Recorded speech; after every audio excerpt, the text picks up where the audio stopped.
کیوں اپنی صحتوں کو برباد کر رہے ہو, کیوں اپنے آپ کو ڈپریشن میں لے کے جا رہے ہو. جو اس کا عادی ہوتا ہے نا, وہ یہ چرس اور ہیروئن کی طرح نشہ ہے, یہ کم نہیں ہوتا, یہ ٹائم کے ساتھ ساتھ بڑھتا چلا جاتا ہے. انسان یہ کام کرتا ہے یہ سوچ کے کہ میں ریلیکس ہو جاؤں گا اور پھر دوبارہ نہیں کروں گا. ایسا نہیں ہے, دوبارہ پہلے سے زیادہ آپ اس طرف مائل ہوگے, پھر مائل, تو یہ بڑھتی چلی جائے گی بیماری. تو اس لیے عقلمند آدمی وہی ہوتا ہے جو اپنے آپ پہ کنٹرول کرے. دیکھو گناہ میں ایک چیز سوچ لیا کرو, شیطان یہ سوچ کے گناہ کرواتا ہے کہ اس دفعہ کر لو, اگلی دفعہ نہیں کروں گا. ابھی جو ہے نا گناہ کے ذریعے اپنی تسکین کر لو. آپ نے شیطان کو یہ کہنا ہے اس دفعہ نہیں کروں گا, اگلی دفعہ کر لوں گا میں. کیونکہ انسان جب یہ سوچتا ہے نا میں نے پوری زندگی نہیں کرنا, تو آدمی کہتا ہے یار یہ تو میری زندگی کا مزہ خراب ہو جائے گا, میں کیسے پوری زندگی بچ سکتا ہوں. اسی چیز کو شیطان بنیاد بنا کے گناہ کروا دیتا ہے. تو آپ نے اپنے آپ کو یہ نہیں کہنا میں نے پوری زندگی بچنا ہے, آپ نے اپنے آپ کو یہ تسلی دینی ہے کہ میں نے بس اس دفعہ نہیں کرنا, اگلی دفعہ کر لوں گا. اور یہ جو اس طرح کے گناہ ہوتے ہیں ان کے مخصوص اوقات ہوتے ہیں, ٹائم ہوتے ہیں. تو آپ نے اپنے آپ کو اس ٹائم میں کسی کام کا پابند بنا دینا ہے. جب رات کو سونے کے لیے لیٹیں تو کتاب رکھیں اسٹڈی کے لیے, مطالعے کے لیے, کوئی دلچسپ کتاب ہو وہ آپ کے بیڈ پہ ہونی چاہیے. جیسے ہی گئے آپ نے فوراً مطالعہ کرنا شروع, اور مطالعہ کرتے کرتے سو گئے. یا کوئی یوٹیوب پہ کوئی اچھا بیان لگا لے, ہینڈ فری لگایا, بیان لگاتے سنتے سنتے سو گئے. تو اس طرح سے اپنے آپ کو آپ قابو کریں. اور پھر بھی خیال آتا ہے آپ بولیں بھائی آج نہیں کل کر لوں گا یہ گناہ, میں آج نہیں. سمجھتے ہو؟ پھر جب اگلا دن آئے, ہمارے ایک دوست تھے ان کو انڈین فلمیں دیکھنے کی عادت پڑ گئی تھی بہت زیادہ, ان میں فحاشی ہوتی ہے. ان کو گناہ ایسے ہی چھوٹا ہے, کہتے یار میں اتنا عادی ہو گیا تھا فحش چیزوں کا بھی, فحش فلمیں بھی پھر آہستہ آہستہ دیکھنا شروع کر دی. تو کہہ رہے ہیں پھر میں نے کیا کیا, مجھے شیطان جب بھی میں توبہ کرتا شیطان کہتا اس دفعہ کر لے پھر توبہ کر لینا. کہہ رہے ہیں پھر میں نے یہی کیا کہ میں نے شیطان کو ٹوپی کرائی. میں نے کہا ابھی میرا دل کر رہا ہے کمپیوٹر پہ جا کے بیٹھوں یہ کام کروں, آج نہیں کرتا کل میں کر لوں گا یہ کام, بس آج کیا ہے. اور واقعی اپنے آپ کو ایسے سمجھائیں جیسے واقعی سچی مچی میں کل کروں گا. کیونکہ آدمی کا ضمیر کہتا ہے یار تو کل بھی نہیں کرے گا, پرسوں بھی نہیں, تیری تو زندگی کا مزہ خراب. اس کو بولیں بھائی تو بے فکر رہے, بس آج نہیں کر رہا, کل میرا پکا وعدہ میں کل کروں گا یہ کام, آج نہیں کروں گا, بس آج نہیں. تو وہ صاحب نے مجھے کہا میں نے یہ سوچ کے سو گیا کہ آج نہیں, کل میں کتنا ٹائم ہے یار, کل کر لیں گے, کوئی بھاگا تھوڑی جا رہا ہے, کمپیوٹر کوئی بھاگ جائے گا یہاں سے, کمرہ بھاگ جائے گا, یا انٹرنیٹ ہمیشہ کے لیے بند ہو جائے گا. کہہ رہے ہیں اگلا دن جب آیا ہے نا تو میں نے اپنے نفس سے یہ کہا کہ آج سو جا کل کر لینا.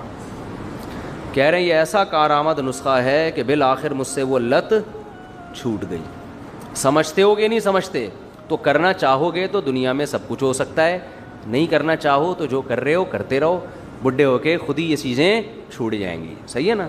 لیکن جب خود سے چھوٹیں گی ثواب نہیں ملے گا. ثواب اس وقت ملتا ہے کہ جب طاقت ہو گناہ کی اور انسان اپنے نفس پہ کنٹرول کر لے. اور ایک اور بات آخری, کہ پھر بھی اگر گناہ ہو جائے تو توبہ بھی کرو اور کوئی سزا بھی رکھو اپنے لیے, روزے کی صورت میں یا صدقے کی صورت میں یا نوافل کی صورت میں کوئی سزا اپنے لیے متعین کرو. اس میں سب سے اچھی سزا روزہ رکھنا ہوتا ہے. بعض لوگ کہتے ہیں روزہ رکھ کے پھر ہم سے ہو جاتا ہے گناہ, کوئی بات نہیں, گناہ ہو گیا ایک اور رکھ لو. بار بار اگر گناہ ہو رہا ہے تو بار بار سزا بھی تو دو نا پھر اپنے آپ کو. مایوس نہ ہو کہ یار میں سزا بھی دے رہا ہوں, توبہ بھی کر رہا ہوں, نسخے بھی استعمال کر رہا ہوں, پھر بھی گناہ ہو رہا ہے. ابے تو لڑتا رہے آرام سے بیٹھ کے, ٹھیک ہے نا, تو فائٹ کرتا رہے. اسی فائٹ میں تیری جان چلی جائے بخشش کا چانس ہے, لیکن فائٹ کرنا چھوڑ دی اور گناہ کے سامنے ہتھیار ڈال دیے, اب بخشش کے چانسز بہت کم ہو جائیں گے. سمجھتے ہو؟ لڑتے رہو گناہ سے, لڑتے رہو, کبھی وہ آپ کو دبا لے, کبھی آپ نے شیطان کو پٹخ دیا. حضرت مجذوب رحمۃ اللہ علیہ کا بڑا اچھا شعر ہے نا, کہ نہ چت کر سکے نفس کے پہلواں کو, یعنی ہمارا جو نفس ہے نا, ہماری جو دلی خواہشات ہے, یہ پہلوان ہے. اگر تو اس کو پچھاڑ نہیں سکتا تو یوں ہاتھ پاؤں بھی ڈھیلے نہ ڈالے. پہلوان کو آپ پچھاڑ نہیں سکتے تو یہ تھوڑی کہ یوں کر کے اس کے سامنے جا کے کھڑے ہو جائیں گے, سر جہاں مکہ لگانا چاہیں آپ کے سامنے میں حاضر. یہ میری ناک ہے, یہاں ٹکانا چاہیں تو ناک آپ کے سامنے, اگر گال پہ ٹکانا چاہیں تو یہ گال آپ کے سامنے. ایسا تھوڑی کرتا ہے.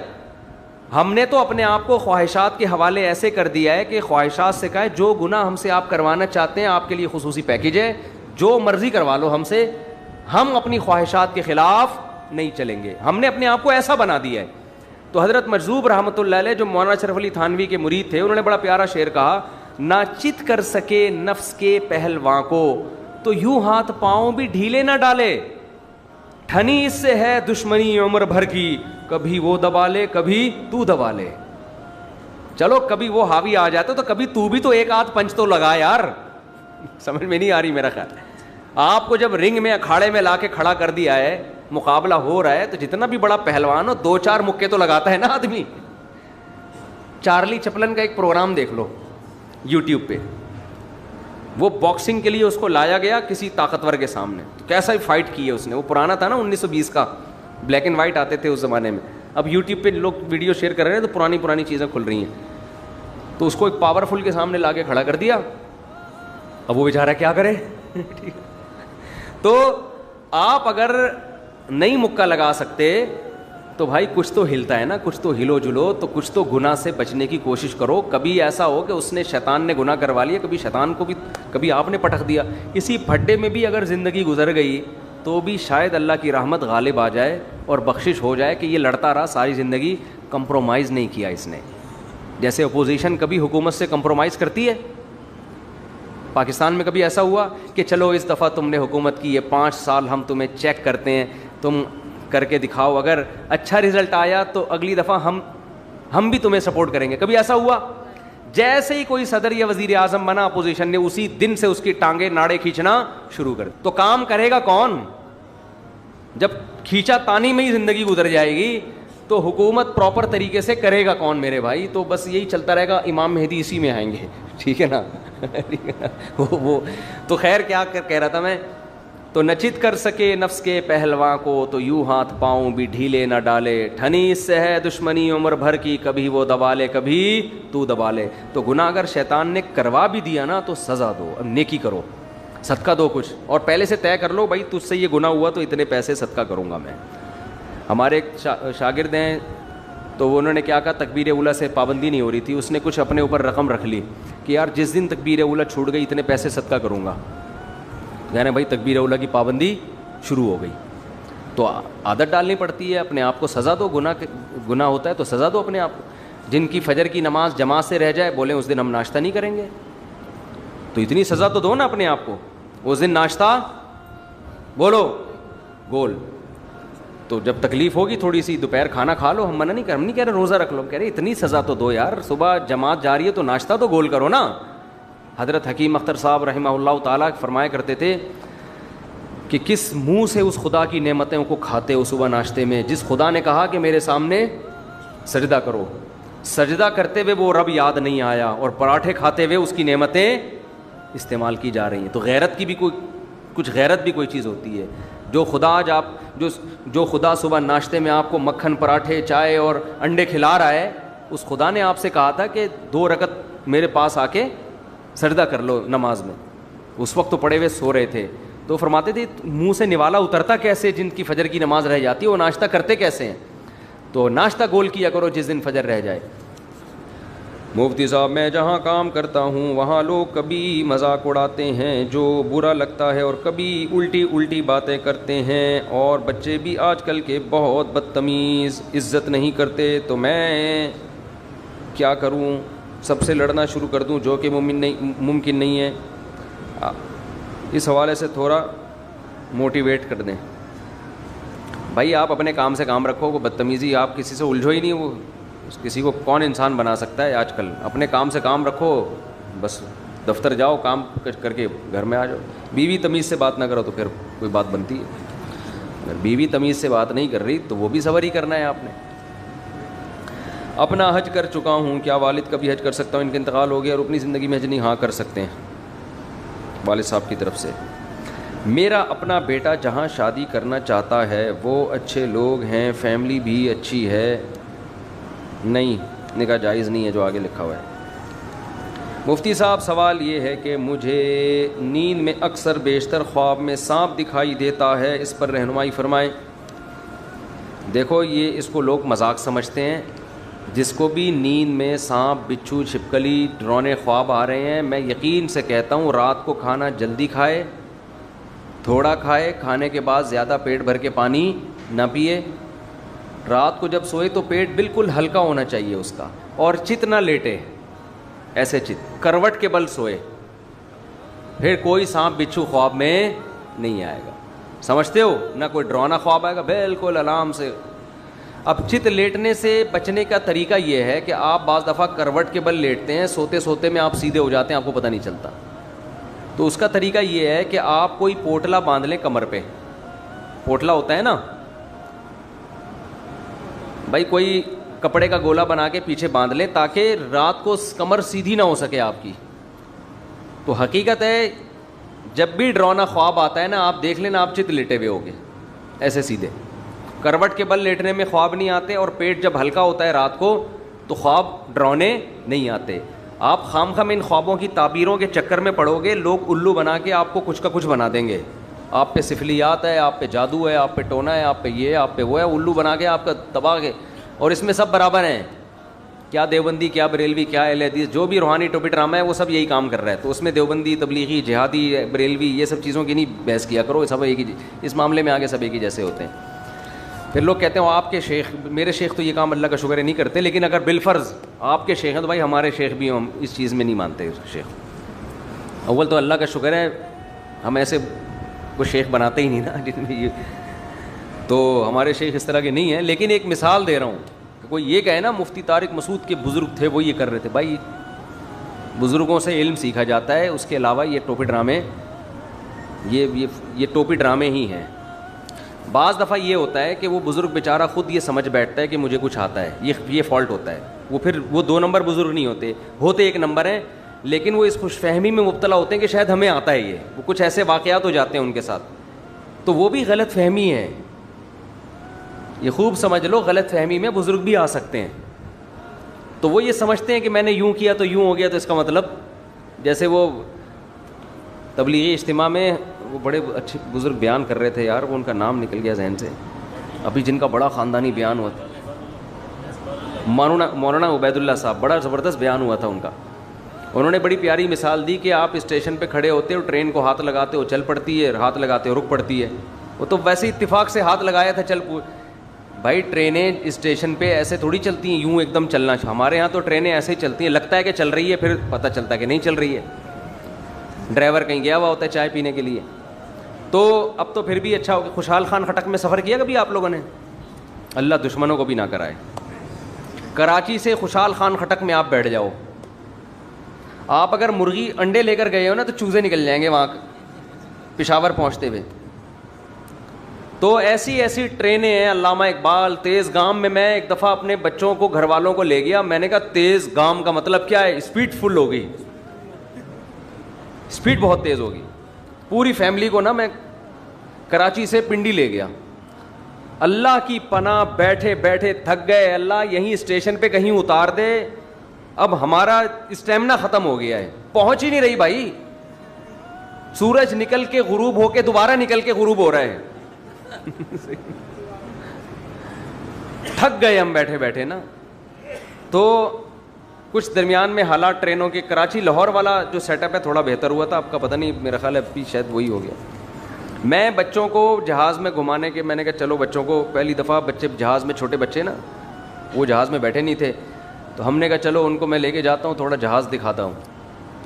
کہیں چھٹیاں تھیں بچوں کی, تو ظاہر ہے بچوں کو جہاز میں دن میں لے کے جاتا ہے نا آدمی, کہ جب پہلی دفعہ چھوٹے بچے جہاز دیکھیں گے خوش ہوتے ہیں, یار جہاز میں ہم ونڈو کے قریب بیٹھیں گے, کھڑکی سے سب نظر آئے گا. میں نے بار بار کہا دن کی ٹکٹ کراؤ بھائی, بچوں کو دن میں دیکھنا ہے تھوڑا سا. کوئی جانا تھا ہمیں لاہور کسی کوئی ریلیٹیو کے یہاں, تو میں نے خرچہ کیا بچوں پہ اچھا خاصا. جہاز کے ٹکٹ میں ٹرین میں بڑا فرق ہے. ہم نے کہا چلو یار بچے تھوڑا خوش ہو جائیں گے نا جہاز میں بیٹھیں گے, تو کوئی بات نہیں یار, بچوں پہ ہی خرچ کرتا ہے انسان, اور شادیوں پہ کرے یا بچوں پہ کرے, اور تو ہمارے پاس کوئی آپشن ہے نہیں خرچ کرنے کا. تو ہم نے کہا چلو یار تھوڑا سا خوش ہوں گے, اسکول کی بچوں کی بھی چھٹیاں تھیں, اور پنجاب میں کوئی رشتہ دار تھے, کہیں جانا تھا, مجھے ابھی یاد نہیں کہ کیوں جانا تھا. تو ہم نے دن کی ٹکٹ کرائی نا. بار بار میں نے اصرار کیا, میں نے کہا بھائی دن میں, کیونکہ نظر آئے. ہم جب پہنچے تو پتہ چلا 5 گھنٹے لیٹ ہے, حالانکہ ہم مہنگی ٹکٹ تھی تھوڑی سی دن کی. ہم نے کہا یار بیٹھے بیٹھے بیٹھے پھر 2 گھنٹے اور لیٹ ہے, پھر 3 گھنٹے اور لیٹ ہے. وہ گئے رات ہی کو. تو یہاں آپ ٹکٹ جو ہے نا ٹرین کے ٹائم پہ ہی پہنچے ہیں ہم لوگ. کئی بار ایسا ہوا ہے, کہیں بیان ہے, گجرانوالہ میں بیان تھا, جیسے رات کو 10 بجے بیان ہے, پہنچ رہے ہیں رات کو 12 بجے جہازوں کے لیٹ ہونے کی وجہ سے. تو اللہ ہی ہمارے ملک کی حفاظت کرے بھائی. جنازے میں لوگ نہیں پہنچ پاتے, ایک عجیب ہی نظام چل رہا ہے. اچھا بھائی, خواب آتے ہیں نا آپ کو, تو آپ کروٹ کے بل سویا کریں اور رات کو ہلکا کھائیں, پیٹ میں گیس نہ ہو. کارمینا 2 گولی گرم پانی سے, اس کا بھی بڑا فائدہ ہوتا ہے. کارمینا پہلے جو آیا کرتی تھی ہمدرد کی, وہ بہت اچھی کارمینا تھی, جگر کے لیے بہت اچھی تھی, معدے کے لیے بہت اچھی تھی. اب جو آ رہی ہے وہ عجیب سی چیز بنا دی انہوں نے, فوری اثر کرتی ہے مگر بیڑا غرق کر دیتی ہے. پورا نسخہ ہی تبدیل کر دیا ہے, کیونکہ اب ہر چیز بن رہی ہے, بزنس بن رہی ہے. تو ان کو پتہ ہے کہ وہ پرانی کارمینا کا دیر میں اثر ہوتا تھا اور فائدے بہت تھے, تو لوگ لیتے نہیں تھے. اب ہاجمولے ٹائپ کی چیزیں آ گئی ہیں, زبان پہ رکھو ایسا لگتا ہے کوئی تیزاب رکھ لیا اور وہ زبان کاٹنا شروع کر دیتا ہے, وہ معدے کو جا کے پتہ نہیں کیا کرتا ہوگا وہ. تو اب اس ٹائپ کی چیزیں آ رہی ہیں. تو کارمینا سے کسی حکیم سے لیں جو پرانی کارمینا ہو, پرانے زمانے والی کارمینا, اس کو بولے پرانا جو نسخہ تھا اس کی کارمینا بنا کے دے دو. تو وہ 2 گولی آپ کھانے کے بعد گرم پانی سے پئیں گے, انشاءاللہ جن چڑیل بھوت آپ کے بھاگ جائیں گے. اس سے ہاضمہ بہت اچھا ہو جاتا ہے, رات کو آرام سے سو جاؤ گے, تمیز سے چڑیل نہیں آئے گی. اور اگر آپ نے علاج کرانے لگے نا تو وہ لگا دیں گے آپ کو, بھائی ویڈیو نہ بنائے نا. مفتی صاحب سوال یہ ہے کہ میرے والد صاحب دونوں برسر روزگار اپنی پوری تنخواہ اپنی والد کو دے دیتا ہوں ماشاءاللہ ماشاءاللہ, اور اب عید کے بعد میرے بہن اور بھائی کی شادی ہے, میری بہن اور میری اپنی شادی ہے, والد صاحب نے سارے پیسے خرچ کر دیے. اس بارے میں نا یہ اتنے اچھے تھے, یہ جو کما رہے تھے اپنے والد صاحب کے ہاتھ میں پکڑا رہے تھے, کہہ رہے ہیں میری شادی کا ٹائم ہے تو ابا سارے پیسے اڑا چکے ہیں, اب شادی پہ خرچ کرنے کے لیے ابا کی پینٹ میں کچھ بھی نہیں. تو اتنا اچھا بننے سے پہلے سوچ لو کہ یہ اچھائی میں افورڈ کر سکتا ہوں کہ نہیں کر سکتا. سمجھ رہے ہو نا. آپ مجھ سے مشورہ لیتے تو میں آپ کو کہتا بھائی ابا کو بھی دو اور کچھ تھوڑا سا جمع کر لو, کوئی کمیٹی ڈال لو, کمیٹی سے اچھا گولڈ خرید کے رکھ لو, تھوڑا تھوڑا جمع کرتے رہو, شادی پہ کام آ جائے گا. اب ابا تو شادی اپنے خرچے پہ آج کل کرتے نہیں ہیں. تو اب یہی ہے کہ آپ کی تسلی کے لیے کہ یہ سارا جو آپ نے ابا کو دیا آخرت میں جمع ہو گیا, آخرت میں انشاءاللہ آپ کو مل جائے گا. شادی گئی مفتی صاحب جو سونا استعمال میں رکھتے ہیں کیا ان پر بھی زکوٰۃ دینی ہوگی؟ جی ہاں, اس پر بھی زکوٰۃ واجب ہے. استعمال شدہ سونے پر نبی صلی اللہ علیہ وسلم کے پاس ایک خاتون آئی, ان کے ہاتھ میں سونے کا کڑا تھا. آپ نے فرمایا کیا اس کی زکوٰۃ دیتی ہو؟ انہوں نے کہا نہیں. فرمایا کیا تم یہ چاہتی ہو اس کے بدلے اللہ تمہیں آگ کے کنگن پہنائے قیامت میں؟ تو وہ تو ان کے استعمال میں ہی تھا نا, ہاتھ میں جو پہنا ہوا تھا, تو اس لیے زیور استعمال کا اس میں بھی زکوٰۃ لازم ہے. سیاسی سوال. او بھائی سیاسی سوال نہیں کرو یار. لڑکی کا نام بریرہ رکھنا کیسا ہے؟ اچھا نام ہے, بہت پیارا نام ہے, صحابیہ کا نام بھی ہے. بریرہ کا مطلب نیک. تراویح کے دوران اگر تلاوت سجدہ آ جائے اور کرنا بھول جائے, سلام پھیر کے کیا کرنا چاہیے؟ سجدہ سہو کرنا چاہیے, میرا خیال ایسا ہی ہے نا. ہاں, سلام کے بعد بھی سجدہ تلاوت کر سکتے ہیں. مسئلہ ٹھیک میرے ذہن میں نہیں ہے, میں اس لیے پوچھ رہا ہوں. اچھا, سلام کے بعد بھی کر سکتے ہیں اور سجدہ سہو بھی کر سکتے ہیں بیچ میں, یعنی جب خیال آ جائے اس وقت کر لیں. یہ کہہ رہے ہیں ایسا, لیکن تھوڑا سا مزید ہم دیکھ لیں گے اس کو. اچھا چلیں ٹھیک. مفتی طارق مسعود اسپیشل. آخری نبی تھے, لہذا آپ کے بعد کوئی نبی نہیں آ سکتا. یہ کسی نے نہیں کہا. تبھی وہ وفود آتے تھے, نبی کے پاس بیٹھتے تھے, جس کو ایمان کی توفیق ملتی لے آتا, جس کی قسمت میں توفیق نہیں تھی نہیں لاتا. لیکن اہل اسلام میں جب بھی کسی نے نبوت کا دعویٰ کیا ہے تو مسلمانوں نے بیک زبان ہو کے کہا کہ آپ صلی اللہ علیہ وسلم آخری نبی ہیں. اس سے پتہ چلتا ہے کہ یہ ختم نبوت کا عقیدہ اللہ کے نبی نے اتنا کلیئر بیان کر دیا کہ اس کے بعد اب یہ بحث ہی ختم ہو گئی کہ کسی کے بارے میں تحقیق کی جائے کہ وہ نبی ہیں یا نہیں ہیں. اتنا کلیئر اس کو بیان کر دیا گیا تھا. عیسائیوں میں, یہودیوں میں ایسا نہیں تھا. وہ آتے تھے وفود, ہم کبھی جا سکتے ہیں کوئی نبوت کا دعویٰ کرے ہم جائیں چیک کرنے کے لیے؟ اس لیے نہیں کہ بھائی وہ تو قصہ ختم. تبھی امام ابو حنیفہ کی رائے یہ ہے کہ اگر کسی نے نبوت کا دعویٰ کیا کوئی تحقیق کرنے جائے گا نا وہ بھی کافر ہو جائے گا. وہ کافر اس لیے ہو جائے گا اس لیے کہ اس نے قرآن کا انکار کر دیا. قرآن نے یہ تحقیق کا راستہ ہی بند کر دیا ہے. انا خاتم النبی لا نبی بعدی وخاتم النبیین، قرآن نے کہا آپ آخری نبی ہیں. تو یہ اتنا واضح عقیدہ ہے.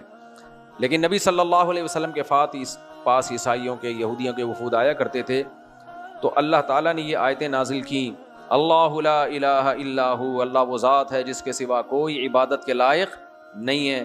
پھر اس میں اللہ نے فرمایا هو الذی یصورکم فی الارحام. اسلام کا مزاج ہے کہ جب وہ کسی کو دین کی دعوت دیتا ہے تو خاص ان کا وہ عقیدہ جس میں وہ گمراہ ہوئے ہیں، جس کی وجہ سے وہ گمراہ ہوئے ہیں، اس کو زیادہ فوکس کرتا ہے. تو مسیحی جو تھے وہ حضرت عیسیٰ علیہ السلام پر ایمان رکھتے، وہ تو ہمارا بھی ایمان ہے، لیکن ان کے درمیان گمراہی کہاں سے آئی؟ مسیح ابن مریم کو انہوں نے اللہ کا بیٹا بنا ڈالا. تو اس لیے اللہ نے فرمایا هو الذی یصورکم فی الارحام، اللہ ہے جو ماں کے پیٹ میں تمہاری تصویریں بناتا ہے. عیسیٰ ابن مریم یہ کام نہیں کرتے. اچھا، عیسائیوں نے ایک بات مسیحیوں نے یہ بھی کی، جب ان سے کہا جاتا نا عیسیٰ ابن مریم اللہ کے بیٹے کیسے ہو گئے، اللہ تو کسی کو جانتا ہی نہیں ہے، تو وہ تورات اور تو وہ بائبل کی انجیل کی آیتیں دکھاتے کہ جس میں ابن اللہ کہا گیا ہے، اللہ کا بیٹا. مجازن کسی کو محبت میں بھی ابن کہا جاتا ہے نا، محبت میں بھی ابن کہا جاتا ہے. قرآن کہتا ہے ان تنصروا اللہ ینصرکم، اگر تم اللہ کی مدد کرو گے تو اللہ تمہاری مدد کرے گا. تو اللہ کی کوئی مدد کر سکتا ہے؟ بھائی اللہ کے دین کی مدد کو مجازن اللہ کی مدد کہا گیا. تو مجاز میں تو کسی کو بھی اپنے سے بڑی عمر کے آدمی کو بھی بیٹا کہہ دیتے ہیں آپ، حالانکہ اس کے بیٹے ہونے کا امکان ہے، ناممکن ہے نا، محبت میں آپ نے کہہ دیا بیٹا. تو وہ کہنے لگے. اچھا، اسی طرح دوسری بات یہ کہ وہ یہ بھی کہتے ہیں اس مسیحی لوگ کہ ہر آسمانی کتاب میں متشابہ باتیں ہوتی ہیں، وہ ہماری عقل سے بالاتر ہوتی ہیں. اب خدا ایک بھی ہے، تین بھی ہے، یہ ممکن ہے؟ کہتے ہیں نہیں، لیکن ہماری عقل سے بالاتر ہے، لیکن ہیں، تین بھی ہیں اور ایک بھی ہیں. تو یہ عجیب سی بات ہو گئی.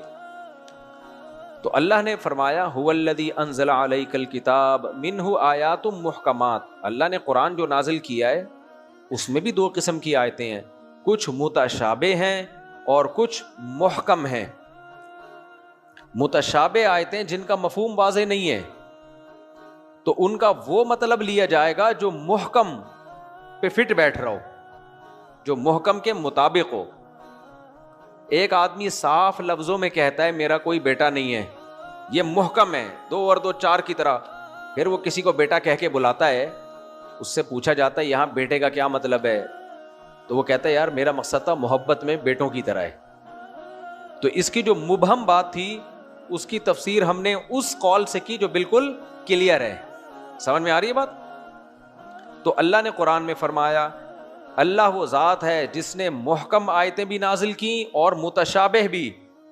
لیکن فَأَمَّا الَّذِينَ فِي قُلُوبِهِمْ زَيْغٌ، جن کے دلوں میں ٹیڑھا پن ہے وہ متشابہات کے پیچھے بھاگتے ہیں، محکمات کو چھوڑ دیتے ہیں.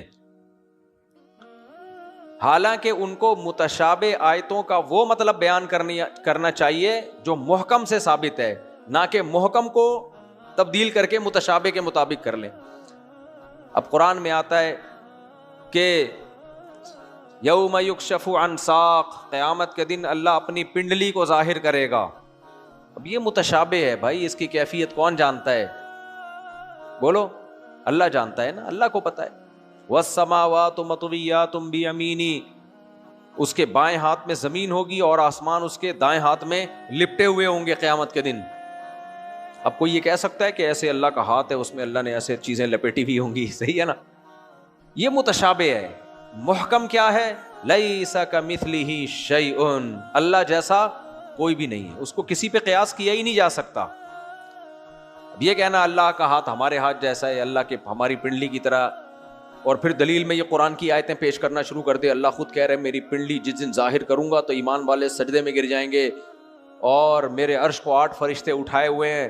تو اب ہم بھی ایک تخت اٹھا کے بولیں ایسے اٹھائے ہوئے ہیں اور اللہ معاذ اللہ ایسے بیٹھا ہوا ہے. تو یہ غلط ہو جائے گا نا بھائی. جب اللہ نے کہہ دیا مجھ جیسا کوئی نہیں ہے, تو آپ جو صورت بنائیں گے وہ کسی نہ کسی جیسی ہوگی کہ نہیں ہوگی؟ کوئی بھی صورت بنائیں گے وہ کسی جیسی ہوگی, تو وہ نہیں ہو سکتی بس. تو یہ تشبیہات ہیں, اس کا کوئی بھی مطلب بیان کر دو, لیکن اس کی یہ کیفیت بیان کرنا کہ ایسے تخت ہے اور ایسے اٹھائے ہوا اور اللہ معاذ اللہ ایسے یوں کر کے بیٹھا ہوا ہے, یہ تشبیہات کیا ہو جائیں گی؟ حرام اور ناجائز. تو اسی طرح اللہ کا بیٹا کہہ دینا عیسیٰ ابن مریم کو, مجازن کسی کو بیٹا کہا جائے تو وہ تو سارے پیغمبر اللہ کے محبوب ہیں, پھر ان کو کیوں نہیں کہتے بیٹا؟ عیسیٰ ابن مریم کو الگ سے بیٹا کہہ رہے, اس کا مطلب تم ان کو ان کا بیٹا سمجھتے ہو. یہ عیسائی مسیحی لوگ نا اتنے پریشان ہیں. میں نے ایک پادری کی کتاب پڑھی, اس نے کہا کہ ہم مسیح علیہ السلام کو اللہ کا بیٹا کہتے ہیں, حقیقتاً نہیں کہتے. تو اب سوال پیدا ہوتا ہے, حقیقتاً نہیں کہتے تو حقیقتاً کہیں گے تو اس کا مطلب اللہ نے جنا ہے. حقیقت میں بیٹا کسے کہتے ہیں؟ جو آپ سے پیدا ہوا ہو اسے ہی کہتے ہیں نا. تو وہ کہتے ہیں ہم مجازن کہتے ہیں, لیکن مجازن بھی نہیں کہتے. مجازن اگر کہیں گے, مجاز کا دائرہ تو اتنا وسیع ہے, پھر تو کسی بھی محبوب کو بیٹا کہا جا سکتا ہے, لیکن کہتے نہیں صرف عیسائی کو آپ بیٹا کہیں گے. تو اتنے بوکھلاہٹ کا شکار ہے نا یہ مسیحی لوگ, نہ یہ کہتے ہیں کہ حقیقتاً بیٹے ہیں, نہ یہ کہتے ہیں کہ مجازن بیٹے ہیں. کیا ہیں خود بھی نہیں پتا. دنیا میں دو ہی چیزیں ہوتی ہیں. دیکھو آپ جب کسی کو شیر کہہ دو تو میں کہوں گا یار اس کی تو دم بھی نہیں ہے, اس کے تو دانت بھی نہیں ہے, یہ دھاڑتا بھی نہیں ہے, اس کو شیر کیوں کہہ دیا؟ آپ کہو گے مجازن کہا ہے. شیر میں بھی بہادری ہوتی ہے, اس میں بھی بہادری, تو شیر جیسا ہے نا بہادری میں, اس لیے میں نے کیا کہہ دیا؟ شیر. میں کہوں کہ یار یہ تو شیر جیسا بھی نہیں ہے, تو چوہے سے بھی ڈرتا ہے, اب کیوں آپ اس کو شیر کہہ رہے ہو؟ تو کہ حقیقتاً کہہ رہا ہوں. بھائی حقیقتاً شیر ہوتا تو دم کہاں ہے اس کی, دانت کہاں ہے اس کے؟ نہیں یار میں مجازن کہہ رہا ہوں. بھائی مجازن کے لیے تو بہادر ہونا ضروری ہے, بہادر تو یہ ہے نہیں, تو چوہے سے بھی ڈرتا ہے. نہیں یار میں, تو ایسے بوکھلائے گا نا آدمی, اگلا کہے گا تیرے ساتھ دماغی مسئلہ ہے, تو نے لوگوں کو یا تو خود پاگل ہے یا بیوقوف بنانے کے لیے کوئی منجن لایا ہے مارکیٹ میں. مسیحی لوگ آج تک یہ فیصلہ نہیں کر سکے ہیں کہ مسیح ابن مریم اللہ کے بیٹے ہیں کہ کس نوعیت کے بیٹے ہیں. حقیقتاً ہے تو اس کا مطلب اللہ کا ٹکڑا ہے. پھر تو کیا اللہ کی ذات کے ٹکڑے ہو سکتے ہیں؟ اللہ کی ذات سے کوئی نکل سکتا ہے؟ پھر وہ پتہ ہے کیا کہتے ہیں کہ اللہ تعالیٰ نے قرآن میں بھی ہے نا یہ بات, اللہ کا کلمہ ہے. اللہ نے سیدہ مریم کے رحم میں روح پھونکی, قرآن میں بھی آتا ہے اور آسمانی کتابوں میں بھی ہے. تو روح پھونکی اور کن کہا کہ ہو جا, اس کلمے سے مسیح علیہ السلام پیدا ہو گئے. یہ قرآن میں بھی ہے, باقی کتابوں میں بھی ہے. تو بھائی اس کا مطلب کیا ہے؟ اللہ کا کلمہ کا مطلب باپ کے بغیر پیدا ہوئے کلمہ کن کی طاقت سے, کلمہ کن کی طاقت سے. اللہ نے کہا ہو, کن کہتے ہیں ہو جا, ہو جا, ہو گئے. کوئی سائنٹیفک لاجک نہیں ہے. اس معنی میں ان کو اللہ کا کلمہ کہا گیا ہے. میں سمجھا پا رہا ہوں؟ اللہ کا کلمہ کس سینس میں کہا گیا ہے کہ اللہ نے کلمہ کن کی طاقت سے پیدا کیا. پیدا تو حضرت مریم سے ہی ہوئے نا, یہ تھوڑی کہ اللہ نے جن لیا ان کو. تو اب اس قسم کی باتیں کیونکہ پچھلی آسمانی کتابوں میں بھی ہیں, تو عیسائیوں نے, جو میری براہ راست اس میں پادریوں سے بات ہوئی ہے, وہ کہتے ہیں دیکھو اب انہوں نے ایک فلسفہ گڑھ لیا بیٹھ کے. یہ سب گڑھا کیوں جا رہا ہے؟ مسیح علیہ السلام کی حیثیت کو بڑھا دینا حد سے زیادہ. کیوں؟ عوام ان چیزوں سے خوش ہوتی ہے. عوام یاد رکھو کبھی بیلنس بات سے خوش نہیں ہوتی. جاہل طبقہ جب تک مبالغہ آرائیاں نہیں کرو, کسی کی تعریف میں زمین آسمان کے قلابے نہ ملا دو, اس وقت تک پبلک کو, جو مذہبی جذبہ رکھنے والی پبلک ہے, اس کو خوش کرنا ممکن نہیں ہے. یہی کام ہمارے بدعتیوں نے بھی کیا ہے.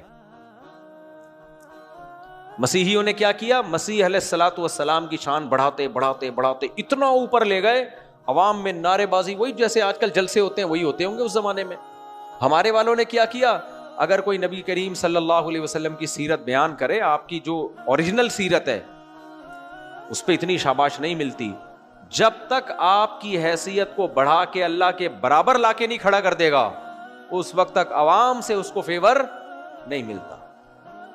بڑھائیں گے, مبالغہ آرائی کریں گے, آپ مشکل کشا بھی ہیں, آپ حاجت روا بھی ہیں, اللہ نے آپ کو سب کی بگڑی بنانے کے اختیارات بھی دے رکھے تھے, آپ بشر نہیں ہیں, آپ تو نور ہیں, انسان نہیں ہیں, آپ انسانوں کی شکل میں آئے لیکن انسان نہیں تھے, نور تھے. یہ ساری مبالغہ آرائیاں اتنی تو مسیحیوں نے نہیں کی جتنی مسلمانوں نے کر لی ہیں. تو میرے بھائی طریقہ گمراہی کا ایک ہی ہے, سمجھ میں آ رہی ہے بات؟ دیکھو گمراہ کرنے کے دو طریقے ہیں. شیطان یا تو آپ کو گناہوں میں ڈال دے گا, نبی سے دور کر دے گا, اللہ سے دور کر دے گا, الحاد کی طرف لے کے جائے گا, زنا شراب کباب میں لگا دے گا. یہ طریقہ شیطان کے لیے آسان, یعنی یہ عام طریقہ ہے, آسان تو نہیں کہہ سکتے, کامن طریقہ شیطان کے لیے کیا ہے, یہی ہے. نارمل لوگوں پہ یہ طریقہ وہ ٹرائی مارتا ہے. جوان آدمی ہوگا, اس میں شہوت ہوگی, ادھر ادھر بد نظری کروائے گا, فوش فلمیں دکھوائے گا, شراب کباب نماز چھڑوا دے گا. یہ کامن طریقہ ہے. لیکن شیطان کے پاس ایک الگ پیکیج ہے, وہ پیکیج ہے مذہبی لوگوں کے لیے, کیونکہ جن کے دلوں میں اللہ رسول کی محبت پیدا ہوتی ہے تو اس محبت کو پھر غلط رخ پہ لے کے جانا. آپ نے دیکھا ہوگا نا ہمارے ملک میں تقریریں, اڑا دو, مار دو, قتل کر دو, نبی کے نام پہ یہ کر دو, نبی کے نام پہ دھماکہ کر دو, نبی کے نام پہ گردن اڑا دو, گردن لے کے آ جاؤ. لوگ جوش میں آتے ہیں کیونکہ یہ سارے کام ہو کس کے نام پہ رہے ہیں, نبی کے نام پہ. وہ سمجھتے ہیں اس سے نبی خوش ہو جائیں گے.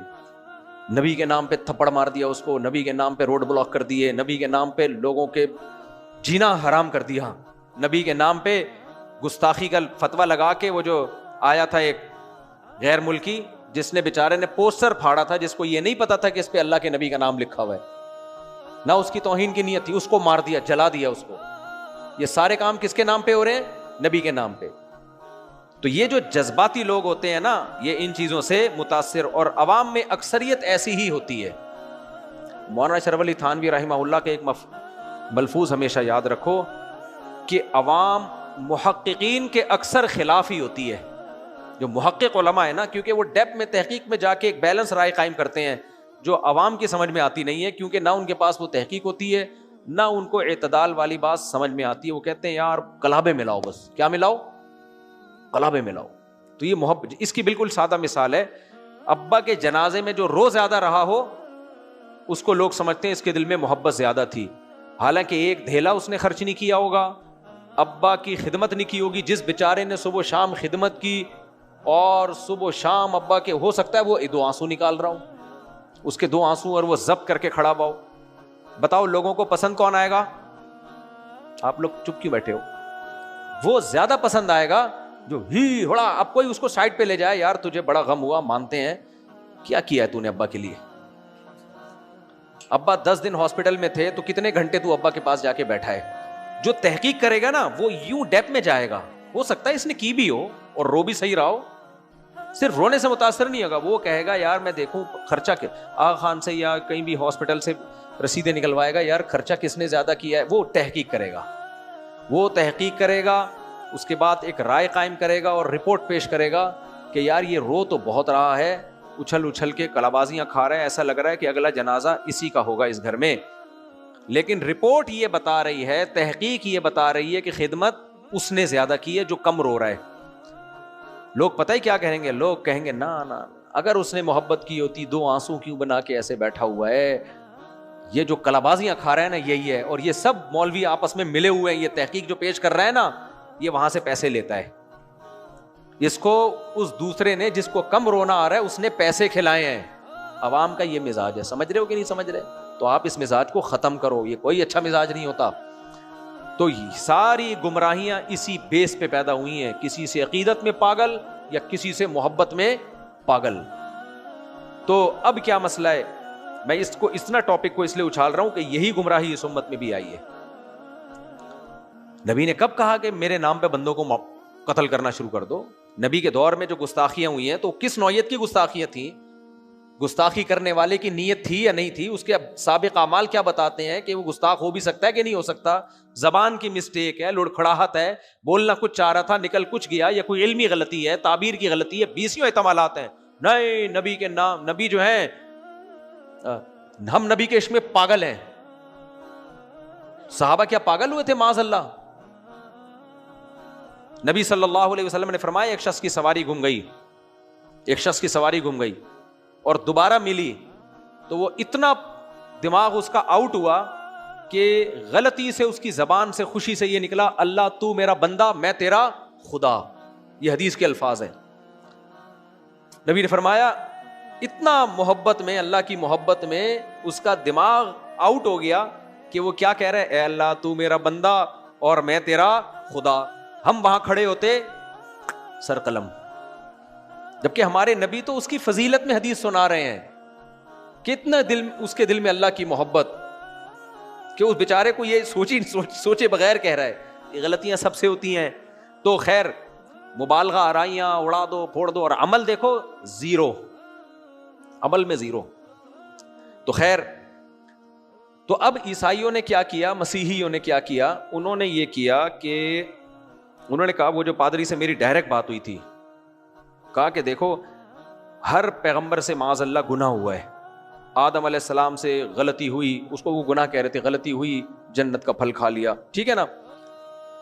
اور نوح علیہ السلام نے اپنے بیٹے کی مغفرت کے لیے دعا کر لی, حالانکہ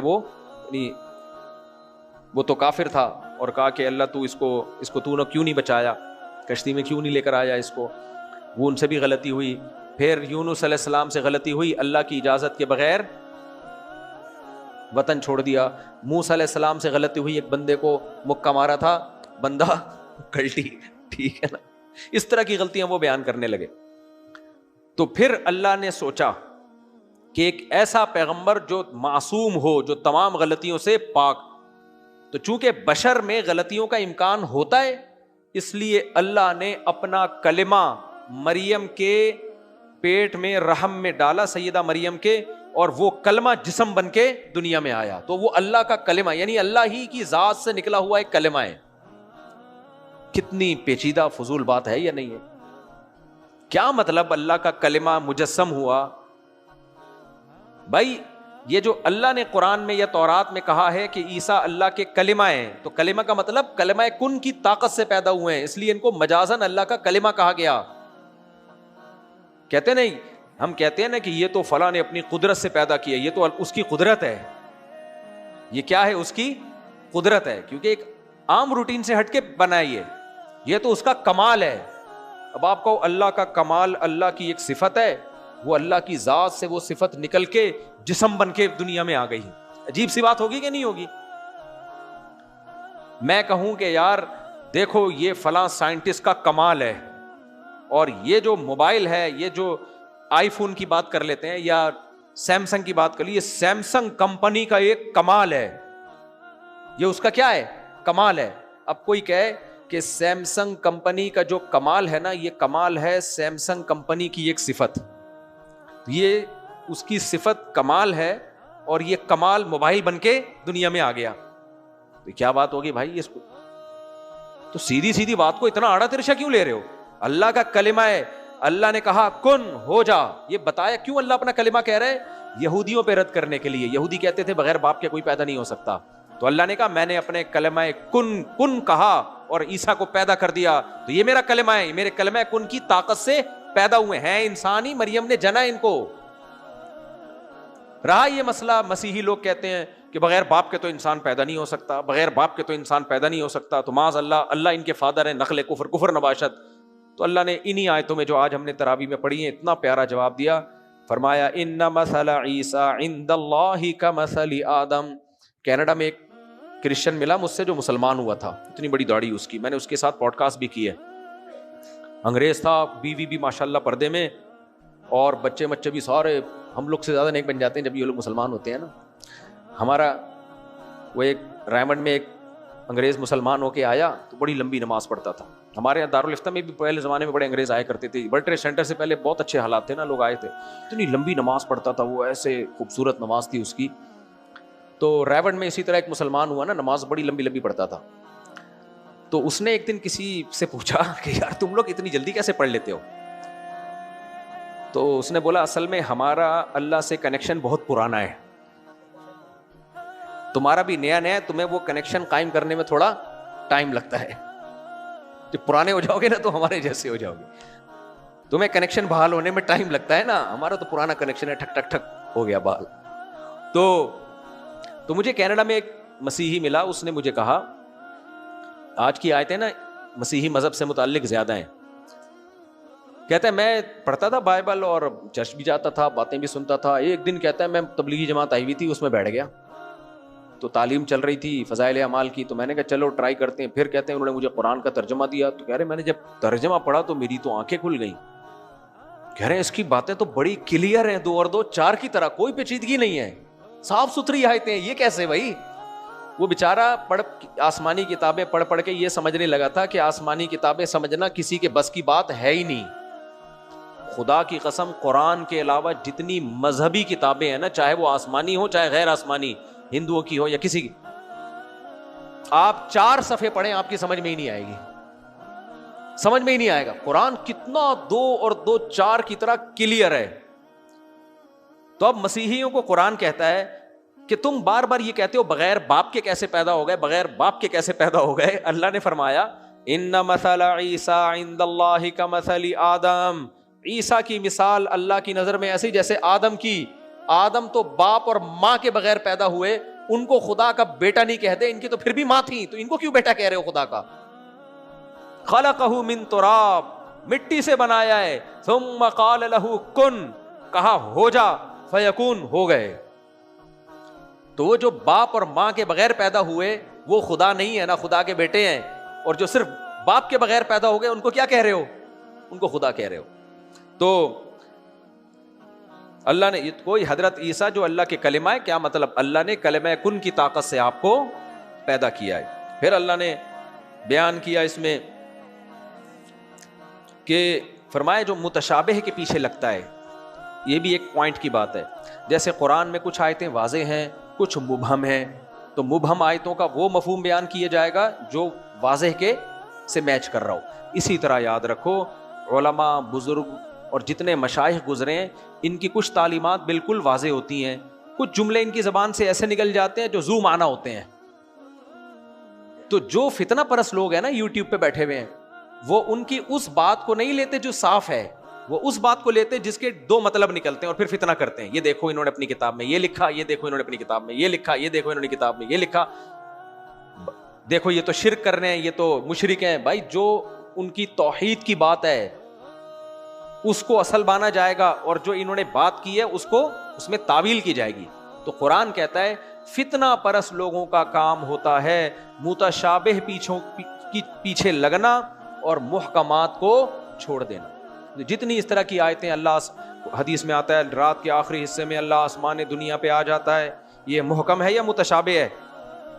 بولو نا, متشابہ. بس آ جاتا ہے, ہمیں کیا پتا کیسے آتا ہے, ہمیں اللہ نے بتا دیا. ایک آدمی کہنے لگا اللہ اگر رات کے آخری حصے میں دنیا میں آتا ہے اور ندائیں لگاتا ہے کوئی ہے مجھ سے توبہ کرنے والا, میں توبہ قبول کروں, تو دنیا میں تو کہیں نہ کہیں رات کا آخری حصہ چل ہی رہا ہوتا ہے, دنیا میں کہیں نہ کہیں رات کا آخری حصہ چل ہی رہا ہوتا ہے. میں نے کہا اگر نہیں بھی چل رہا ہوتا, ایک ہی رات ہوتی, پوری دنیا میں ایک جیسی ہوتی, تو بھی یہ بات سمجھ میں آتی ہے کہ اللہ عرش چھوڑ کے نیچے آ جاتا ہے. کیا خیال ہے بھائی؟ یہ متشابہ ہیں. کما هو لائق بشانہ, اس میں اسلاف کا طریقہ یہ تھا بھائی آتا ہے, اللہ کو انسانوں پہ تھوڑی قیاس کیا جا سکتا ہے, کیسے آتا ہے ہمیں نہیں پتا. ہمیں تو جو میسج دیا جا رہا ہے نا اس کو فوکس کرنا ہے. وہ میسج کیا ہے؟ رات کے آخری حصے میں اللہ بہت قریب ہوتا ہے. عقل مند لوگ رات کے آخری حصے میں اٹھ کے دعائیں مانگتے ہیں, توبہ استغفار کر کے اپنے آپ کو بخشواتے ہیں, اور احمق اور بے وقوف بیٹھ کے گوگل میپ نکال کے سرچ کر رہے ہوتے ہیں کہاں کہاں رات کا آخری حصہ چل رہا ہے, کہاں, اور وہاں تو دن ہو رہا ہے, وہاں کیسے آیا وہ. سمجھ میں آ رہی ہے بات کی نہیں آ رہی؟ جو بے وقوف ہے وہ اس کام میں لگے ہوئے ہوتے ہیں. تو میسج دیا جا رہا ہے ایسے موقع پہ اس کو فوکس کیا جائے گا. اسی طرح حدیث میں آتا ہے کہ جب سورج, پتہ ہے سورج غروب ہو کے کہاں جاتا ہے؟ صحابہ نے کہا کہاں جاتا ہے؟ آپ نے فرمایا سورج غروب ہو کے اللہ کے دربار میں سجدہ کرتا ہے اور پھر اللہ سے دوبارہ نکلنے کی اجازت لیتا ہے. اللہ اجازت دیتا ہے تو نکلتا ہے دوبارہ. عقل مند لوگ کیا کرتے ہیں؟ عقل مند کہتے ہیں یار سورج ایک ایک سیکنڈ میں کس کے حکم کا محتاج ہے؟ اللہ کے حکم کا محتاج ہے. اسلام کا ٹاپک سائنس تھوڑی ہے, موضوع سائنس تھوڑی ہے کہ سورج جو ہے کیسے چکر لگا رہا ہے. ہمیں تو اس میں یہ بتایا گیا کہ سورج ایک ایک سیکنڈ میں کس کا محتاج ہے؟ اللہ. کیونکہ ہر جگہ سورج کہیں نہ کہیں غروب ہو ہی رہا ہے, ہر سیکنڈ میں اللہ کو سجدہ کر رہا ہے اور اللہ سے آگے موو ہونے کی اجازت لے رہا ہے. اور بے وقوف لوگ کیا کرتے ہیں؟ یار یہ کیسا مذہب، سائنس نے تو ثابت کر دیا ہے کہ سورج عرش کے نیچے جا کے سجدہ نہیں کرتا، سورج تو ڈوبتا ہی نہیں ہے، یہاں سے ڈوبے گا تو امریکہ میں ہوگا، وہاں سے تو سجدہ کس وقت کیا، اس کی ٹانگیں کہاں ہیں، اس کا سر کہاں ہے۔ یہ ہے بے وقوف لوگوں کے لیے، جو میسج دیا گیا ہے اس میسج کو فوکس کیا جائے گا۔ ہاں قرآن سائنس کی کتاب ہوتی پھر ہم اس میں لکھا ہوتا ہے نا سورج جاتا ہے عرش کو سجدہ کرتا ہے، پھر ہم کہتے ہیں بھائی سائنس، تو سائنس تھوڑی ٹاپک ہے قرآن مجید کا، جو ٹاپک ہے اس کو فوکس کیا جائے گا۔ سمجھ میں آ رہی ہے بات کہ نہیں آ رہی؟ قرآن میں یہ بھی تو ہے وَالشَّمْسُ تَجْرِي لِمُسْتَقَرٍّ لَهَا، سورج مسلسل اپنے ٹھکانے کی طرف چل رہا ہے۔ یہاں ایک سائنسی حقیقت بیان کی گئی ہے، سائنسی حقیقت، کیونکہ سجدے کرنے کا مطلب ہوتا ہے بریک لگا کے سجدہ کر کے ماتھا زمین پہ ٹیکنا۔ یہاں ایک حقیقت بیان کی گئی، کنٹینیوسلی چل رہا ہے، اور آج سائنس نے ثابت بھی کیا کہ پتہ نہیں کہاں جا رہا ہے یہ، ایک اس کا بھی ایک دائرہ ہے جس میں تیرتا چلا جا رہا ہے۔ تو متشابہ آیتوں اور متشابہ حدیثوں کو کی تفسیر وہ کی جائے گی جو محکم کے مطابق، لیکن قرآن کہتا ہے جن کی طبیعت میں فتنہ ہے وہ پیچھے کس کے پڑتے ہیں؟ متشابہ کے، یہ کیسے ہو جائے گا، یہ کیسے ہو جائے گا، اور سورج جو ہے عرش کے پاس جا کے کیسے سجدہ کرتا ہے، اس طرح کی باتیں کر رہے ہوتے ہیں۔ تو امام مالک سے کسی نے پوچھ لیا کہ اللہ عرش پہ کیسے بیٹھا ہوا ہے؟ امام مالک کو اتنا غصہ آیا نا اس کے سوال پر، فرمایا الاستواء معلوم، اللہ قرآن میں جگہ جگہ آتا ہے نا اللہ عرش پر مستوی ہے، کہا کہ استواء کا مطلب بھی پتہ ہے اور عرش کا مطلب بھی سب کو پتہ ہے، اس کی کیفیت ہمیں نہیں پتا، لیکن اتنی بات پر اتفاق ہے والسؤال عنہ بدعہ، اس طرح کی بحثوں میں پڑھنا یہ صحابہ میں نہیں تھا، تو یہ ایک نئی بدعت مارکیٹ میں لایا ہے، حکم دیا اس کو مجلس سے نکال دو، یہ امت میں فتنہ پھیلائے گا۔ اچھا ہم آگے چلتے ہیں، تو اللہ تعالیٰ فرماتے ہیں کہ جو ایمان والے لوگ ہیں وہ یہ دعا کرتے ہیں ربنا لا تزغ قلوبنا بعد اذ ہدیتنا، اے اللہ جب ایک دفعہ تو نے ہمیں ہدایت دے دی تو ہمارے دلوں کو دین سے ہٹانا نہیں، کیونکہ اس قسم کے وسوسے ڈال ڈال کے نا، متشابہ والی آیتیں کے وسوسے ڈال ڈال کے لوگ آپ کو دین سے ہٹانے کی کوشش کریں گے، تو یہ اللہ سے دعا مانگتے ہیں انک انت الوہاب، بے شک تو عطا کرنے والا ہے، یہ دعا بہت زیادہ مانگنی چاہیے۔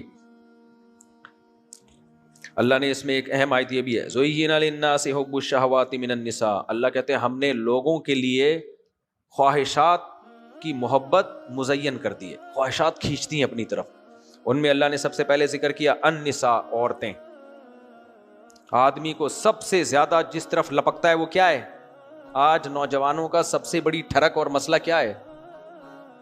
مسئلے کو مسئلہ نہیں بلکہ وہ ٹھرک ہے، اس کیا ہے؟ عورتیں۔ سب کچھ ہو جائے گا، کوئی خوبصورت لڑکی دیکھے گا بس پاگل ہو جائے گا، فون آ جائے نا کسی کا بھدی آواز میں، 2 منٹ کی بات بھی نہیں ہوگی، خوبصورت آواز ہے، پوری تفصیل سے اس کو گھر تک سمجھائے گا جا کے۔ تو اس لیے اللہ نے فرمایا سب سے زیادہ دنیا میں مزین کیا چیز ہے؟ عورت ہے، مرد کے لیے، اور فرمایا اس کے بعد بنین، بیٹے، بیٹے بڑے اچھے لگتے ہیں انسان کو، بیٹوں سے مراد بیٹیاں بھی اس میں آتی ہیں، لیکن بیٹے چونکہ کماتے ہیں، بیٹیاں تو بیچاری گھر سے رخصت ہو جاتی ہے نا، اور اس میں تو اللہ نے ہر طرح کے لوگوں کا تذکرہ کیا ہے نا، تو اس لیے بیٹوں کو اللہ نے فوکس کیا۔ والقناطیر المقنطرہ، اور ڈھیر من الذهب والفضہ، سونے اور چاندی کے۔ اس زمانے میں کرنسی گولڈ اور سلور ہوتی تھی، آج کل کی طرح آرٹیفیشل کرنسی نہیں تھی۔ یہ جو ہم کرنسی استعمال کر رہے ہیں نا، گورنمنٹ اگر کہتے ہیں نا 1000 کا نوٹ منسوخ، جب 5000 ہم نے ختم کر دیے، ہم سب کہاں جائیں گے؟ روڈ پہ۔ یہ فرضی ہے، اس لیے اسلام جو کرنسی جس کو فوکس کیا ہے وہ سونا اور چاندی ہے، جو فرضی نہیں ہے، وہ کوئی کینسل کر ہی نہیں سکتا۔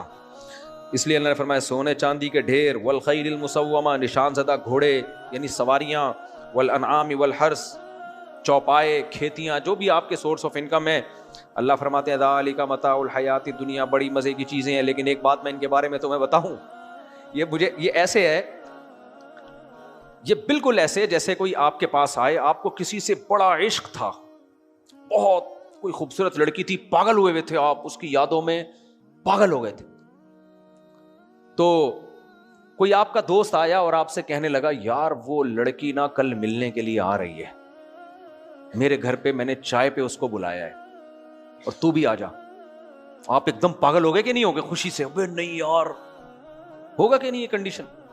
لیکن کہتے ہیں لیکن ایک بات بتاؤں, آپ کیسے جذباتی ہو گئے نا, بھائی جلدی بتا, جلدی. وہ آپ کہو گے نہیں پہلے 100 روپے دو, کہہ رہے 1000 روپے لے لے منہ سے پھوٹ, یعنی 1000 نہیں 5000 لوں گا. بھائی یہ 50,000 پکڑ, جلدی بتا.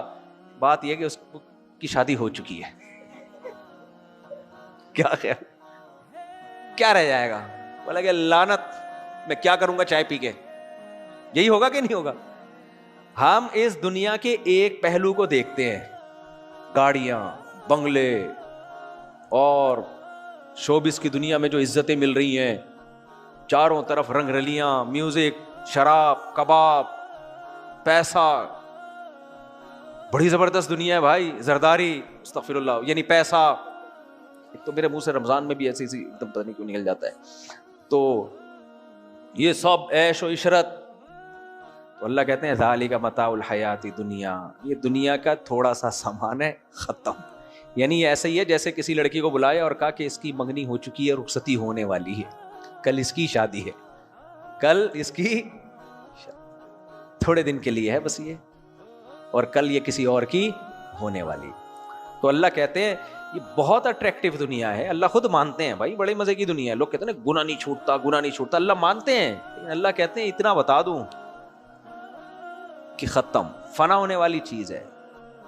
جتنا دولت کما لو, عزت کما لو, تھوڑے دنوں, متاع کہتے ہیں تھوڑا سا جو سامان ہوتا ہے نا, جو سفر کے لیے ہم ساتھ لے کے, ایک ٹفن ہوتا ہے سفر میں, ایک آدھ روٹی ہوتی ہے, ایک پہلے زمانے میں پوٹلا ہوا کرتا تھا, بریف کیس ہو گئے, صحیح ہے نا. تو جاتے ہوئے آدمی W11 سے یہاں سے وہاں جا رہا ہو, تو میرے بارے میں کسی کامیڈین نے بولا ہے کہ میں نے ان کی نظم چوری کر کے سنائی ہے, چل کراچی والی. حالانکہ ایسا نہیں ہے, میں نے نہیں سنائی نظم. تو پتہ نہیں کیوں انہوں نے غلط فہمی ہو گئی ہوگی, میرے بارے میں کہہ دیا کہ وہ میری ان کی چوری کردہ نظم اپنے نام سے میں سنا رہا تھا. حالانکہ ایسا کچھ ہے نہیں, ان کو کسی نے غلط معلومات, میں کسی سے بدگمان نہیں ہو رہا, لیکن ان کو کسی نے میرے بارے میں غلط معلومات دی ہے. تو ان کو چاہیے کہ اپنی اس بات سے رجوع کر لیں. نہیں بھی کرتے تو کوئی پرواہ نہیں, لیکن میں نے بہرحال کلیئر کر دیا کہ کسی کی نظم چوری کر کے میں نے اپنے نام سے سنائی نہیں. اگر میں سناتا تو پھر بتا دیتا کہ ان کی نظم ہے یہ. خیر, تو وہ W11 سے مجھے یاد آیا اصل میں. تو تھوڑا سا سامان آپ لے کے جا رہے ہو, تو اللہ کہتے ہیں یہ تھوڑا سا دنیا کے چند ٹکے ہیں, کھلونے, لینڈ کروزر تمہیں پکڑا دیے میں نے. چل, بچے نہیں کھیل رہے ہوتے, کیا خیال ہے, بچے کھیل رہے ہوتے ہیں, ابو کار لا کے دیتے ہیں, لینڈ. میرے ماموں مجھے یاد آتے ہیں, میں 10 سال کا تھا, ہمارے ماموں کیپٹن تھے مرچنٹ نیوی میں, ان کا شپ کراچی سے لگ رہا تھا. پہلے خود خط و کتابت ہوتی تھی, خط آیا کیا چاہیے, میں نے اپنی والدہ سے خط لکھوایا موٹر سائیکل چاہیے. ہم بھی 10 سال کے, بس ہم نے کہا جب باہر سے امریکہ سے آ رہے ہیں تو پھر موٹر سائیکل تو چاہیے نا. انہوں نے کہا ٹھیک ہے. یعنی وہ آئے تو میں انتظار میں موٹر سائیکل, حالانکہ میری ٹانگیں بھی نہیں پہنچتی تھی زمین تک, اتنا میں خوش. مجھے یاد ہے میری موٹر سائیکل آئی ہے, میری موٹر سائیکل آئی ہے. ہمارے ماموں نے کہا شپ پہ رکھی ہوئی ہے. میں نے کہا بھائی کب آئے گی, کب آئے گی, شپ پہ رکھی ہوئی ہے, کب آئے گی. اگلے دن وہ لے کر آئے اتنی سی موٹر سائیکل چابی والی. خدا کی قسم مجھے اب تک وہ یاد ہے. میں نے کہا یہ کیا لے آیا. ماموں تو ماموں نے ہم کو ماموں بنا دیا. ماموں نے ہمیں کیا بنا دیا, ماموں. تو لیکن یہ ہے سب چابی والی بائک ہیں, چاہے 1000 cc کی ہوں, یہ تھوڑے دن کے کھلونے ہیں. سمجھ رہے ہو, تھوڑے دن کے کیا ہیں, کھلونے ہیں. تو اس لیے اللہ فرماتے ہیں ذالک متاع الحیات دنیا, متاع تھوڑا سا سامان ہے جو دنیا کا ہے, یعنی فنا ہونے والا ہے, اس کی منگنی ہو چکی ہے, یہ کسی اور کو ملنے والی ہے. مرو گے کسی اور کے, کوئی اور گھوم رہا ہوگا, اور ابا کے مرنے پر 3-4 دن روئے گا, اس کے بعد ابا کے مال پہ عیش کر رہا ہوگا.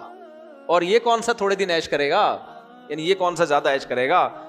آگے اس کے وارثین کھڑے ہوئے انتظار میں, مر ابھی آنے والا ادھر, اور پھر وہ بھی نہیں عیش کر پائیں گے, وہ ان کے مرنے کا موت انتظار کری, چل بے کسی اور کو. تبھی حدیث میں آتا ہے یقول العبد مالی مالی, انسان کہتے ہیں میرا پیسہ میرا پیسہ.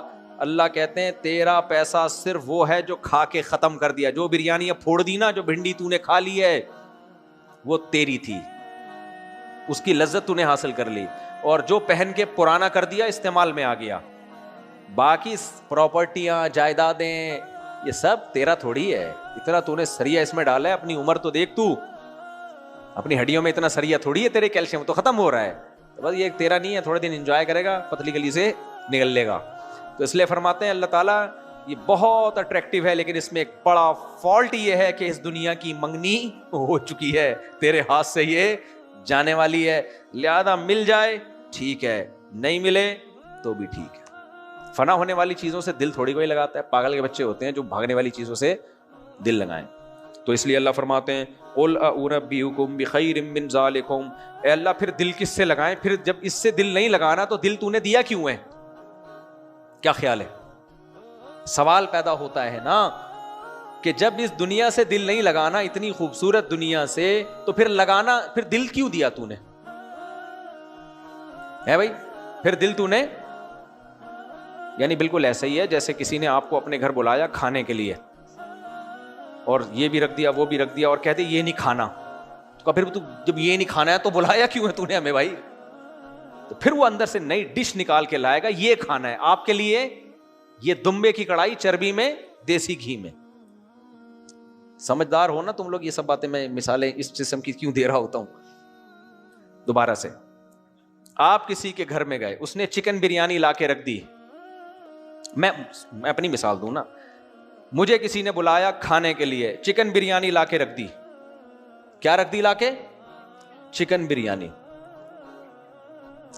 اور اس میں بھی مسالہ وسالہ نہیں, بالکل ڈاکٹروں کے مشورے کے بعد اس نے بریانی تیار کی تھی.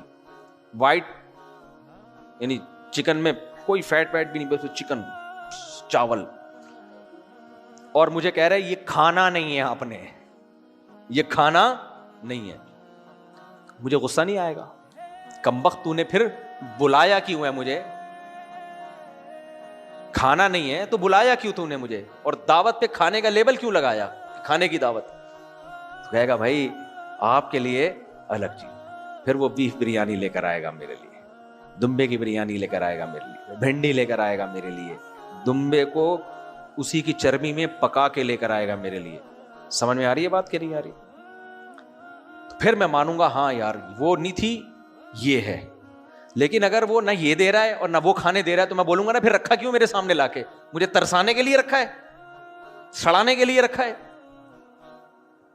تو بھائی ہم بھی اللہ سے یہ پوچھ سکتے ہیں, اے اللہ اتنی چیزوں کو تو نے خود قرآن میں بیان کر دیا, یہ ساری تمہارے لیے اٹریکشن کی چیزیں ہیں لیکن فنا ہونے والی, تو پھر اللہ تو نے دل دیا کیوں ہمیں, کس سے لگائیں؟ اللہ نے کہا ہم تمہیں بتاتے ہیں, قل افانبئکم بخیر من ذالکم, ان سے بہتر نہ میں تمہیں بتاؤں, ان سے ایک بہتر ہے جو میں نے فریج میں ڈشیں چھپا کے رکھی ہوئی ہیں. نہیں یار یہ سمجھ میں بات, فریج میں چھپا کے, وہ ڈشیں الگ ہیں, وہ ابھی تمہارے سامنے نہیں آئی ہیں. اگر سامنے لا دوں نا بے ہوش ہو جاؤ, چھوڑ دو ان سب چیزوں کو, چھپا کے رکھی ہوئی ہے. لیکن وہ جب ملیں گی جب ان سے ایوائڈ کرو گے, یہ نہیں کھاؤ گے تو وہ کھلاؤں گا. ایوائڈ کا مطلب یہ نہیں کہ مت استعمال کرو, ان سے دل نہ لگاؤ, ان کو سر پہ مسلط نہ کر لو, ان میں پڑھ کے خدا کو ناراض نہ کرو, حلال و حرام کی فکر چھوڑے بغیر ان کے پیچھے نہ بھاگنا شروع کر دو, اولاد سے اتنی محبت نہ کرو کہ خدا کی نافرمانی شروع کر دو, اس کے لیے حرام کمانا شروع کر دو. تو وہ اللہ کہتے ہیں میں نے چھپا کے رکھا ہوا ہے. وہ کیا ہے؟ للذین اتقوا, جو خدا سے ڈرتے ہیں, ان نعمتوں کو استعمال کرتے ہیں حلال طریقے سے, حرام میں نہیں جاتے, تو ان کے لیے کیا ہے؟ جنات تجری من تحتها الانہار, جہاں بھی اللہ نعمتوں کا ذکر کرتا ہے وہ گھنے باغات ہیں جن کے نیچے نہریں بہتی ہیں. نعمتیں بعد میں آ رہی ہیں, لوکیشن اللہ پہلے بیان کر رہا ہے. ہوٹل کا بڑا فرق پڑتا ہے نا, ایک چھپڑ پہ بیٹھ کے گندے نالے پہ بیٹھ کے قورمہ بھی کھا رہے ہو نا, اچھا نہیں لگتا. ہوٹلوں میں آپ نے دیکھا ہوگا نا, جو ریسٹورینٹ ہیں کتنا اس کو سجا. میں امریکہ میں, کینیڈا میں ہمارے ایک دوست ہیں, ان کے ریسٹورینٹ میں گیا, وہاں لوگ ایسی ڈیکوریشن کرتے ہیں آپ کی سوچ سے بھی زیادہ. ہیں وہ انڈین ہیں, انڈیا کے گجرات کے ہیں, ایسا انہوں نے ماشاء اللہ نظر بس سے بچایا, میں نے تو دعا دی ان کو, ایسا انہوں نے ریسٹورینٹ بنایا. میں نے کہا بھائی کیا بنا دیا, وجہ کیا ہے؟ وہاں بیٹھ کے دال بھی کھاؤ گے نا, دال بھی کھاؤ گے تو مزہ آئے گا. تو ایسا ریسٹورینٹ بنایا. تو اللہ کہتے ہیں پہلے میں اس کی لوکیشن بتاؤں, اس لوکیشن کا اس سینس میں کہہ رہا ہوں کہ وہ کیسا ریسٹورینٹ ہے, لوکیشن تو نہیں کہیں گے اس کو. فرمایا جنات تجری من تحتها الانہار, اس میں باغات ہیں جن میں کے نیچے نہریں بہتی ہیں، اور خالدین فیہا، ان باغات میں ہمیشہ رہیں گے، وازواج مطہرہ، اور خوبصورت پاکیزہ بیویاں۔ پاکیزہ کا کیا مطلب ہے؟ ایک تو اللہ نے کبھی بھی ایک بیوی کا تذکرہ جنت میں کیا ہی نہیں ہے۔ ازواج، یہ جو حدیث میں 70 حوریں آتا ہے نا، یہ ہر ایک کے لیے نہیں ہے۔ لوگوں نے، غیر مسلموں میں بھی یہ مشہور ہو گیا کہ ہر مسلمان کو 70 حوریں ملیں گی، یہ شہداء کے بارے میں آتا ہے۔ سمجھ میں آ رہی ہے بات؟ لیکن ہم جیسے غریبوں کو 2-3 بھی مل جائے تو ہمارے جو بدعمالیاں ہیں اس پہ حور ایک بھی مل جائے نا، مانگنی تو اللہ سے جنت میں زیادہ ہی چاہیے، لیکن ہم جیسے نالائقوں کو ایک بھی مل، اور ڈیزائن دیکھو نا لوگوں کے، اس ڈیزائننگ میں اگر کوئی ایک خوبصورت بیوی کسی کو مل جائے گٹکے کے ساتھ، منہ گٹکے اور پان جو کھا کھا کے منہ کو سڑایا ہوا جن لوگوں نے، خیر، تو ازواج مطہرہ فرمایا خوبصورت پاکیزہ بیویاں۔ وہ خوبصورت کیسی ہوں گی؟ اس کا نقشہ قرآن نے کہا ہے کأنہن الیاقوت والمرجان۔ اللہ بھی تشبیہات دے رہے ہیں۔ ایک جگہ اللہ نے بتا دیا کہ فلا تعلم نفس ما اخفی لهم من قرۃ اعین، آنکھوں کی ٹھنڈک کا جو سامان ملے گا وہ کسی کو خبر نہیں ہے۔ یعنی اللہ نے بتا دیا کہ میں جو کچھ تمہیں بتا رہا ہوں نا، یہ صرف ایک ایگزامپل ہے، یہ اوریجنل نہیں ہے۔ جہاں تمہاری سوچ ختم ہوتی ہے، جنت کی لذت اور نعمتیں اس سے اوپر کی ہیں۔ فرمایا مقصورہ حور مقصورات فی الحورا، عربی میں حور، عربی میں حورا کی جمع ہے۔ حورا کہتے ہیں سفید رنگت والی، عینہ بڑی آنکھوں والی، اور یاقوت والمرجان، قرآن کہتا ہے جیسے یاقوت اور مرجان کے پتھر، کیسی شفافیت ہوتی ہے اس میں، اس طرح اللہ نے ان کو بنایا ہے۔ قاصرات الطرف، نظروں کو جھکانے والی۔ آج جو مارکیٹ میں جس قسم کی بیگمات چل رہی ہیں، آپ اگر بیگم سے بولے بیگم نظر نیچے کر لے گی وہ کہ آپ احتراماً نظر میں نیچے کر، نا سب کے ایسے ہی چل رہا ہے مارکیٹ میں، یہ کسی کی غیبت نہیں ہو رہی ہے۔ میں یہ نہیں کہہ رہا ہوں کہ جو خواتین بیان سن رہی ہیں ان کے علاوہ جو سن رہی ہیں وہ بھی ایسے ہی ہیں، یہ سب جگہ یہی چل رہا ہے مارکیٹ میں۔ تو کون نظر نیچے کرتا ہے بھائی؟ اللہ فرماتے ہیں قاصرات الطرف عین، نظروں کو جھکانے والی۔ اس کا ایک مطلب یہ بھی بیان کیا گیا ہے غیر مرد سے نظر کو جھکانے والی، اپنے شوہر کے علاوہ اس کی توجہ کسی طرف نہیں ہوگی، ٹوٹ کے اپنے شوہر سے محبت کرے گی۔ دیکھو عورت کی سب سے بڑی صفت یہ ہے کہ اس کے دل میں اپنے شوہر کے علاوہ کوئی نہ ہو۔ میرے پاس جب لوگ آتے ہیں نا، میرڈ لوگ، میری بیگم کا کسی سے چکر چل رہا ہے، میں کہتا ہوں یہ اینڈ ہو گیا، سب کچھ برداشت ہو سکتا ہے، میری رائے ہے کہ یہ برداشت، میری رائے ہے، غلط بھی ہو سکتی ہے رائے، میری رائے ہے کہ یہ برداشت نہیں ہو سکتا، اٹ ازنٹ پاسبل، یہ اب یہ اینڈ ہو گیا، صحیح ہے نا؟ تو لازم نہیں ہے طلاق دینا ایسی کنڈیشن میں، لیکن یہ آخری حد ہے۔ ایک صفت دیکھو، مرد کا کسی سے چکر چل رہا ہو یہ بھی برا ہے، کوئی اچھا کام نہیں ہے۔ خواتین فوراً کمنٹس میں کہتی ہیں اچھا مرد کا چکر چل رہا ہو تو فوراً نا ایک دم بم سر آنا شروع ہو جاتے ہیں، یہ بھی غلط ہے، حرام ہے۔ تبھی شریعت نے شادی شدہ مرد زنا کرے یا عورت زنا کرے، سزا دونوں کے لیے سیم رکھی ہے۔ کنوارا مرد زنا کرے، کنواری عورت زنا کرے، سزا دونوں کے لیے سیم رکھی ہے۔ لیکن یاد رکھو کچھ برائیاں مردوں میں بھی بری ہیں، عورت میں زیادہ بری ہیں۔ بار بار میں بیان کرتا ہوں، مرد اگر بزدل ہو، عورت اگر بزدل ہو، زیادہ برا کون لگے گا؟ مرد کا بزدل ہو۔ مرد کنجوس ہو، عورت بھی کنجوس ہے، لیکن مرد کا کنجوس ہونا زیادہ برا ہے۔ خود عورت ہی اسے تانے دے دے کے مار دے گی۔ تو کچھ برائیاں مردوں میں بری، مرد بھی چیختا ہے، عورت بھی چیختی ہے، دونوں برے ہیں، لیکن عورت کا چیخنا زیادہ برا۔ مرد بے حیا، عورت بھی بے حیا، دونوں برے ہیں، دونوں کو لتر لگنے چاہیے، لیکن عورت میں بے حیائی زیادہ بری چیز ہے، کیونکہ اس کا تو وصف ہی حیا ہے، شرم ہے۔ تو اس لیے اسی طرح یاد رکھو، عورت کا چکر چلنا بھی برا، مرد کا چکر چلنا بھی برا، لیکن عورت کا چکر چلنا زیادہ برا ہے، کیونکہ وہ باؤنڈ ہوتی ہے اپنے ہسبینڈ۔ مرد باؤنڈ نہیں ہوتا، مرد باؤنڈ ہوتا ہے شریعت کی وجہ سے، عورت شریعت کی وجہ سے بھی باؤنڈ ہوتی ہے اور اپنے شوہر کی وجہ سے بھی باؤنڈ ہوتی ہے۔ تبھی اللہ نے مرد کو ایک اور نکاح کی اجازت دی، عورت کو نہیں دی ہے۔ یہ عورت کی خاصیت ہے کہ وہ اس کی تمام تر توجہ ایک اپنے ہسبینڈ کی طرف ہوگی, شوہر کی طرف ہوگی.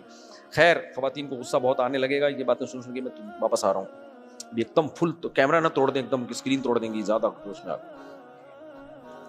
اچھا میری بوئی, میرے سے جب خواتین مشورہ لیتی ہیں نا کہ میرے ہسبینڈ چکروں میں پڑے ہوئے ہیں, تو میں اس کی پوری ہسٹری دیکھتا ہوں کہ آپ اس سے طلاق لے کے کہیں شادی آپ کی اچھی جگہ ہو جائے گی نہیں ہو جائے گی وغیرہ وغیرہ. اس کے بعد مشورہ دیتا ہوں.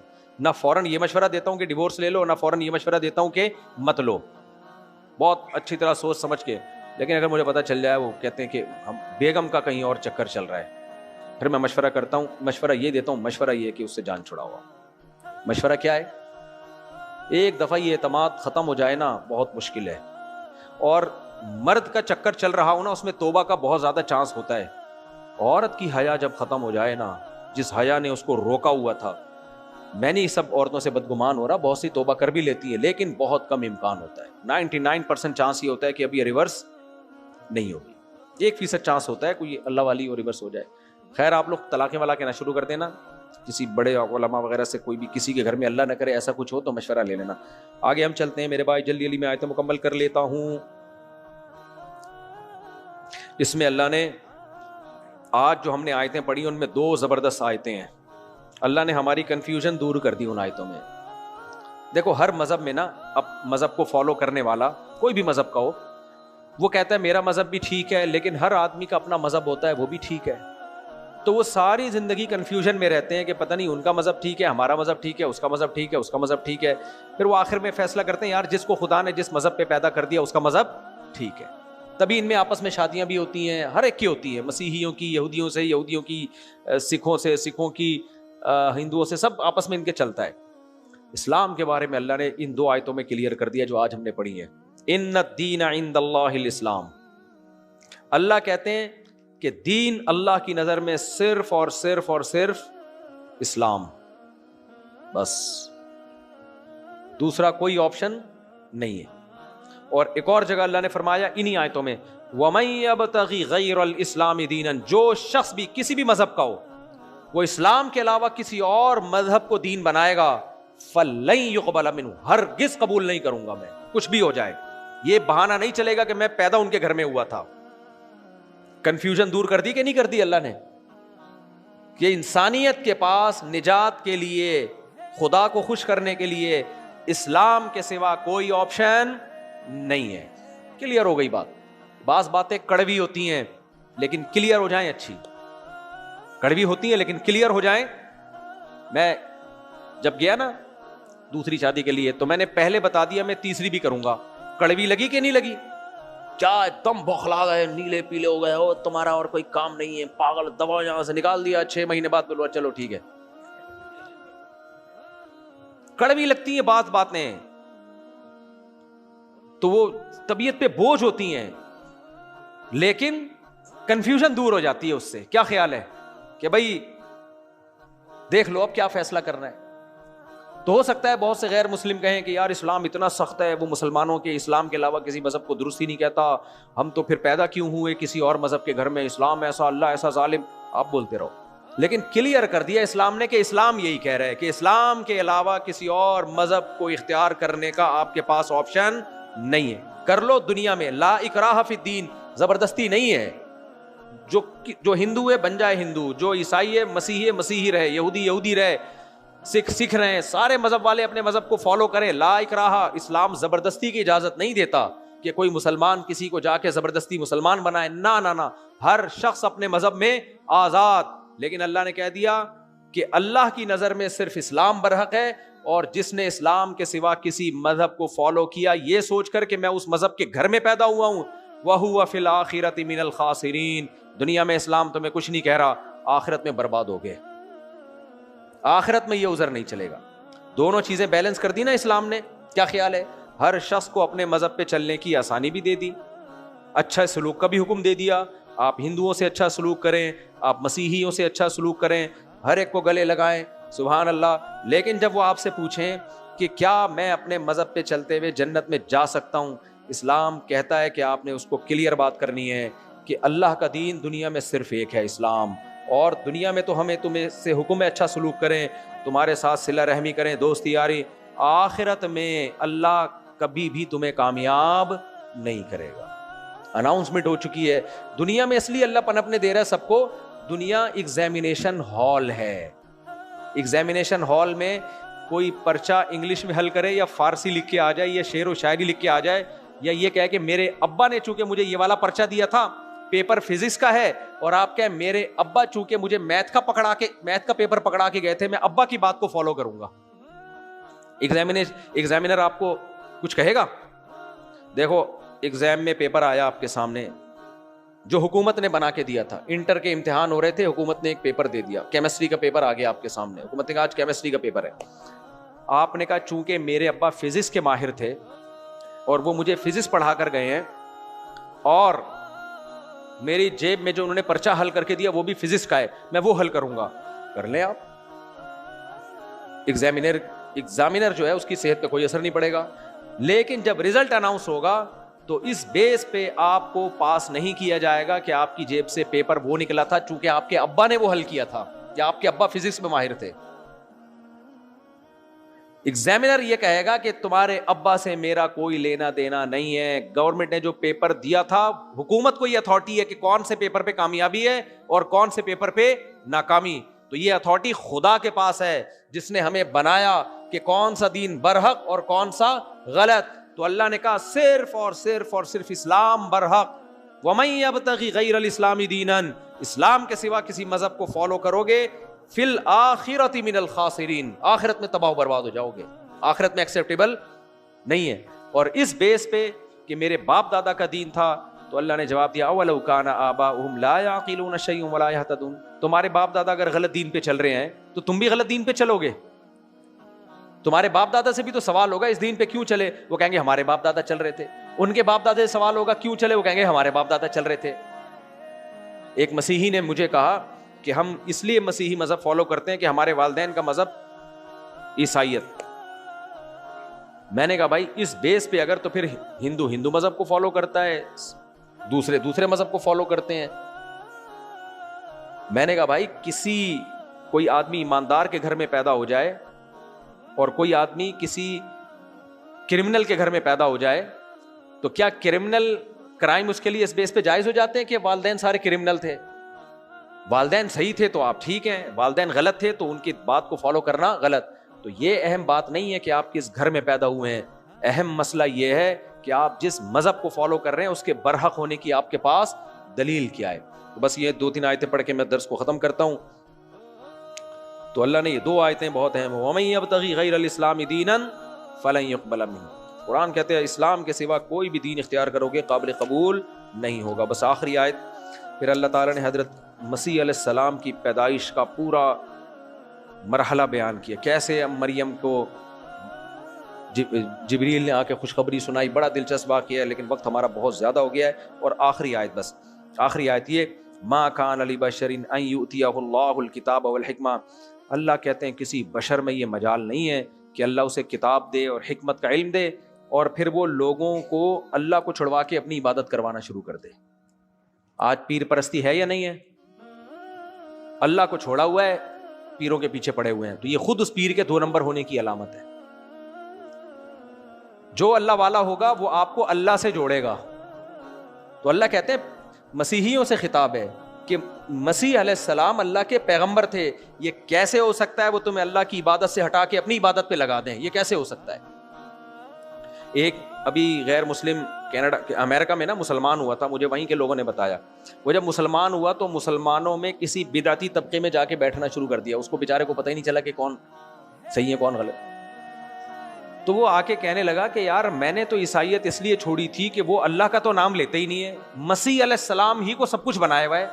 تو یہاں میں آیا تھا کہ جس نے مجھے پیدا کیا ہے میں اس کی عبادت کروں گا, اس کی حمد و ثنا کروں گا. یہ لوگ بھی اس کو چھوڑے ہوئے ہیں, ہر وقت یہ اپنے پیغمبر صلی اللہ علیہ وسلم ہی کو انہوں نے مشکل کشا, حاجت روا سب کچھ بنایا ہوا ہے. تو مجھے تو کوئی فرق نظر نہیں آ رہا. وہ مرتد ہو گیا, پیچھے ہٹ گیا, وہ چھوڑ دیا اس نے اسلام. سمجھ میں آ رہی ہے بات کہ نہیں آ رہی ہے؟ یہی وہ آیت ہے. اللہ کہتے ہیں کوئی بشر جس کو اللہ نبوت دے وہ ایسا کر ہی نہیں سکتے کہ وہ لوگوں کو اللہ سے ہٹا کے کس کی طرف لگا دیں؟